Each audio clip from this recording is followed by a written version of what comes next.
Hi, Talmadge Smedley here with T's Doghouse, and once again I'm in the doghouse. I'd like to thank you for joining me today. I want to take a minute to tell you a story. This story is a story that I use quite often to illustrate some important principles related to positive pressure and negative pressure. How they're intertwined, how they affect each other, how we make our decisions according to these pressures. So the story takes place in a small town. As I've made my living and chased my passions, I've spent a lot of time on lonely roads and in little towns. Seems like everywhere I want to be, you have to go through one of those to get there. So this story takes place in the evening, past dinner time, and I'm driving a little road, and boy, I'm hungry. I've been hungry for a while. And so I'm feeling those hunger pains, and I'm tired of feeling those hunger pains. And I roll into a little town, so I decide I'm going to get a bite to eat.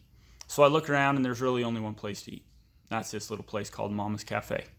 And from the outside, it doesn't really look very appealing. So, I think to myself, well, should I drive on to the next town? But I'm tired of feeling hungry. I'm tired of those hunger pains, and so I'm just ready to go in. I'm just going to go in, and I'm going to eat. So I walk in, and I sit down, order a meal. When the meal comes, I eat it, and I'm pleasantly surprised. In fact, I'm very surprised. I'm very thrilled. It was wonderful. It was delicious. I even take the time to meet the cook. It was just fantastic. I loved the whole experience. The food was excellent. The environment inside there was wonderful. I thoroughly enjoyed myself. So I ate. I was well satisfied. Got back in my truck. Down the road I went.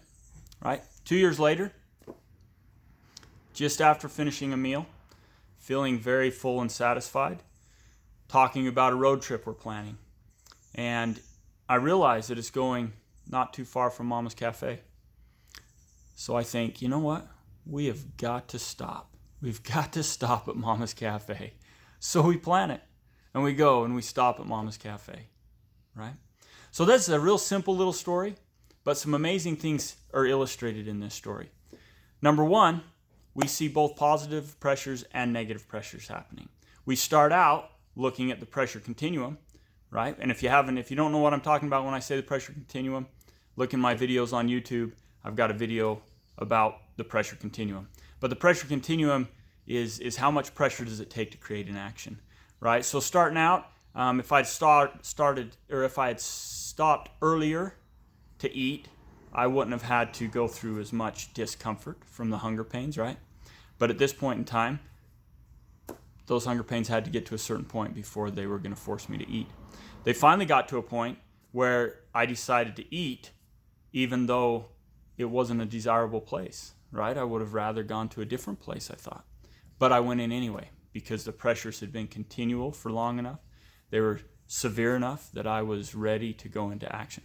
Okay, so we see the pressure continuum in play right there. The next thing we see is the relationship between positive pressures and negative pressures. The first time I stopped to eat at Mama's Cafe, it was because of negative pressures. I was hungry, right? That was telling me I need to stop and eat. So I stopped and ate. The second time I went to Mama's Cafe had nothing to do really with being hungry. I planned that when I wasn't hungry at all. It had everything to do with the experience I'd had and wanting to repeat that experience. So there we see something moving from originally the action was because of negative pressure, but then the action became an action of gain because of the positive pressure. So I went into a state of working for the gain, which I like to refer to a lot. I think it's a very important part of dog training. We need our dogs to work for the gain. I think it's an important part of life. We need to work for the gain. Even though negative pressures are involved in all our lives, we all have them, and we all make decisions according to them. Life just seems to be a little bit more exciting when we're making our decisions according to the positive pressures. But it seems like in so many cases it was a negative pressure that first got us to take the action. And from that we learned the benefits of it, and then it turned to an action of gain, or working for the gain and getting the positive, or working off the positive pressure. So that's the second thing I think this story illustrates. The third thing that I want to talk about this story is the first time I stopped at Mama's Cafe, because of the hunger pains, I would have picked any action that I thought would have taken care of the hunger pains, right? I didn't have anything in mind. I was just going to pick an action that would stop the hunger pains. In fact, I went in fully expecting that maybe it'd turn off the hunger pains, but not really satisfied. In fact, it might have caused other pains, right? If I stopped at the wrong place, it might not be satisfying, and I might be more miserable than I would have been if I'd have just continued on hungry. So that was the first thing, or that was the third thing I wanted to point out, is that, I would have stopped about anywhere due to the negative pressures, but I chose Mama's Cafe. Now, the second time, I wouldn't have stopped anywhere. There was one action that I was interested in doing because I knew that it took care of my desires. Okay, it solved my desire of gain. It fulfilled what I wanted to receive. And so I was going to do that action. That was the action I was going to repeat. I didn't care what other restaurants were along the way. I was headed one place, one action, because I knew it was going to bring the results. So that's what we build into our animals. That's how we get an animal that is consistent, that we can depend on to be there, to be doing what we're asking it when we want to ask it, because it knows that's the solution to its problem. That's how it answers the pressure, is that specific action. So that's really important, because in our dog training, a lot of times they're just looking for some way to relieve the pressure, so we need to guide them to the correct way. But when we give them those rewards at the end, when we use PAR, and again, if you don't know what PAR is, look up my video on PAR. It's my favorite 4-letter word I use in dog training. And when we work on that, pressure, action, release of pressure, reward, when we make sure there's a release of pressure, but there's a big reward, or a very satisfying reward, that's how we get those repeated actions all the time. That's how we get those dependable actions, because they are looking for that reward and they know that action is what's going to bring it. So those things are all illustrated in the story. So